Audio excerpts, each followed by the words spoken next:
Je m'appelle Mandy. Avec Carla, ma meilleure amie, nous étions inséparables, et ce, depuis des années. Puis nous sommes entrés à l'université. Au début, c'était bien. Les journées se ponctuaient de cours, et certains soirs, nous faisions la fête. Enfin, comme des jeunes de notre âge, quoi. Sauf qu'un jour, Carla a commencé à discuter avec Ethan et Jared, deux frères pas très catholiques à mes yeux. Ils se croyaient au-dessus de tout le monde, même au-dessus des lois. Enfin bref, ces deux-là ne m'inspiraient pas du tout confiance. Mais Carla, elle, les voyait comme des dieux vivants. Entre-temps, Carla et Jared sortaient ensemble. Alors moi, de mon côté, j'essayais de m'éloigner chaque jour un peu plus, car leur relation me mettait vraiment mal à l'aise. Mais quand j'avais enfin réussi à m'échapper suffisamment, Ethan était toujours derrière moi, à essayer de me ramener au sein de ce groupe auquel je ne voulais pas avoir affaire. Mais c'est comme si tout ce que je désirais le plus au monde allait à l'encontre de tout ce que je faisais. C'était incroyable. C'était comme si je n'avais aucun contrôle sur les événements qui se produisaient autour de moi.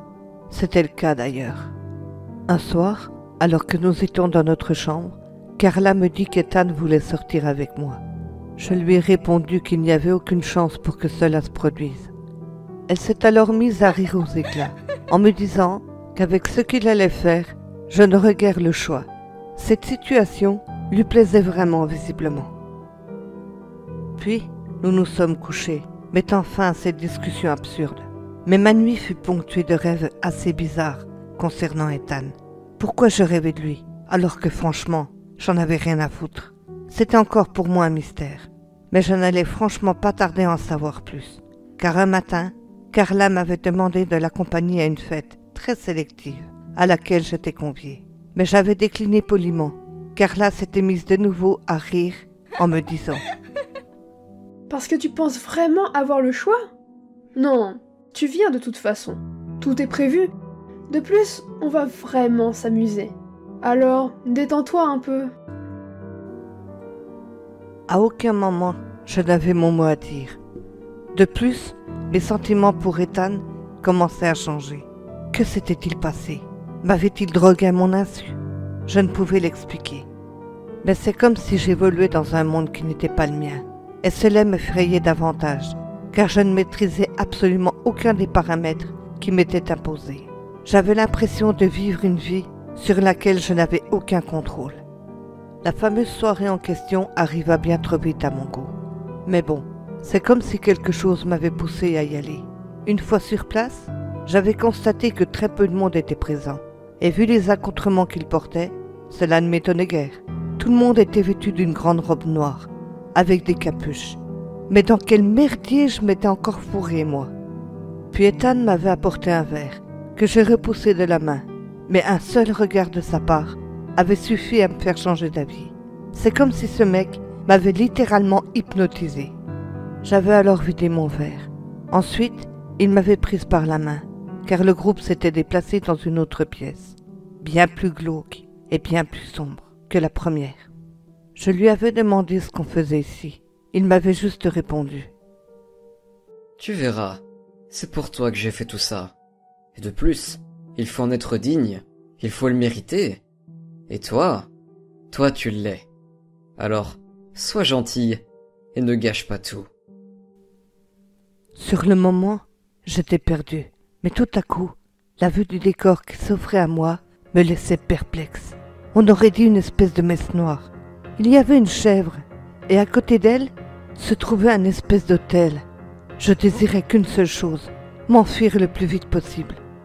Mais très vite, le produit que m'avait donné Ethan commençait à faire son effet. Je me suis littéralement senti partir. Tout me semblait complètement irréel. Quelques minutes plus tard, il faisait une sorte de rituel, ou un truc comme ça. Mais je ne comprenais pas ce qu'il disait, car il parlait dans une langue qui m'était encore inconnue. Tout à coup, sans que j'y sois préparé, la pauvre chèvre fut sacrifiée. Je voulais qu'une seule chose, m'enfuir à toute vitesse. Mais c'était comme si tout mon corps m'avait complètement lâché. J'étais à la merci de cette horrible cérémonie, sans ne pouvoir rien y faire.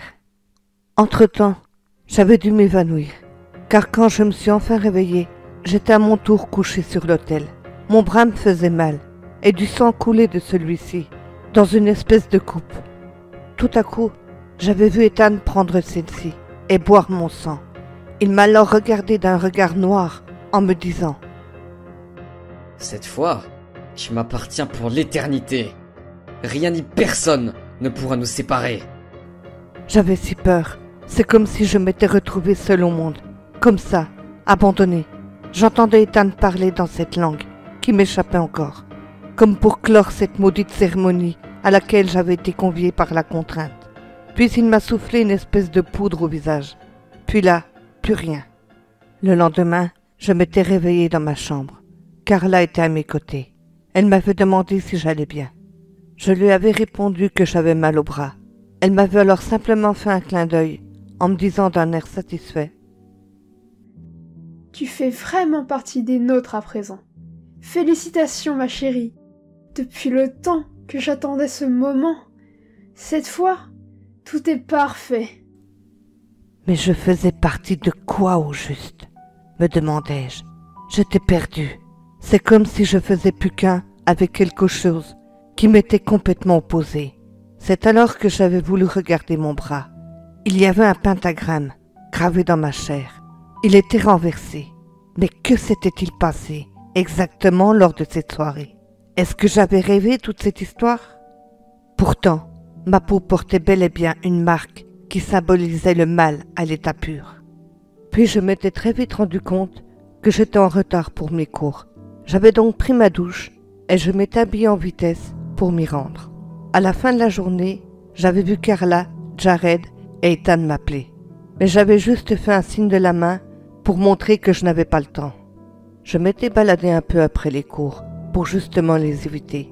Sauf que maintenant, quelque chose avait changé. J'étais attirée par eux, mais j'essayais de lutter de toutes mes forces pour essayer de rester moi-même et surtout de continuer à les éviter du mieux que je le pouvais. Tout à coup, une femme plus âgée marchait devant moi.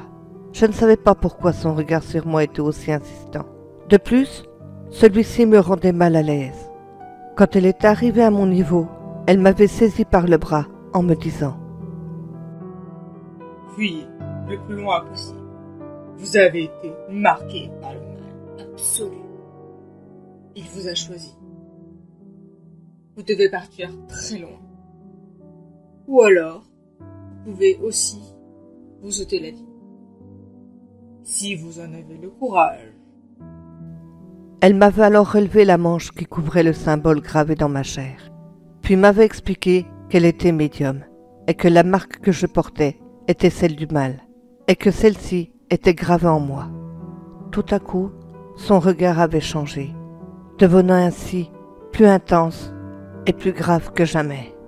Celui-ci dégageait une peur assez prononcée. Elle m'avait dit que ces gens pratiquaient la magie noire et qu'ils m'avaient lancé plusieurs sorts, dont un puissant, celui du sacrifice. De plus, j'avais été choisie. En fait, il s'agissait bien de cette fameuse soirée. Je comprenais mieux pourquoi ma façon de penser était peu à peu devenue différente. Mais vous vous doutez bien que ça n'allait pas se passer comme ça. Une fois que la médium m'avait tout expliqué en détail, j'étais allée voir Ethan pour lui dire franchement que j'étais au courant de tout et que jamais je ne lui appartiendrais. Ce discours ne lui avait vraiment pas plu du tout. Il m'a alors prise violemment par le bras. J'avais essayé de lutter, mais il était bien plus fort que moi. Il m'avait emmenée dans la forêt, non loin des cours. Puis c'est alors qu'il m'avait dit : « Alors si je ne peux pas t'avoir, personne d'autre ne t'aura non plus. Je t'aime, mais tu refuses mon amour, alors que tu as été choisi. Jamais, jamais tu m'entends. Tu n'aurais dû faire une chose pareille. Et maintenant, tu vas en payer le prix. » Mais c'était à ce moment-là qu'il avait sorti un couteau de sa veste. Puis tout à coup, il me l'avait planté en plein cœur. Puis il avait soigneusement caché mon corps sans vie. Le soir venu, Carla, Jared et Ethan avaient de nouveau conduit mon cadavre où la fameuse soirée s'était passée. Ils ont pratiqué un sort ainsi que de la nécromancie sur celui-ci. Mais quelque chose avait foiré dans leur plan. Mon corps terrestre, lui, était bien mort. Mais mon âme, elle, était restée intacte. Impure et noire, certes, mais j'étais revenu parmi les vivants, mais pas comme eux le souhaitaient. J'étais revenu sous la forme d'une entité remplie de haine et de colère. J'avais pour seul et unique but de me venger de tout le mal qu'on m'avait fait. Au final, je les avais tous tués, les uns après les autres, en leur arrachant le cœur à main nue. Une exquise vengeance pour moi. Leur sang chaud qui dégoulinait sur moi me donnait un plaisir immense de satisfaction. Vous comprenez mieux maintenant pourquoi j'ai raconté cette histoire au passé ?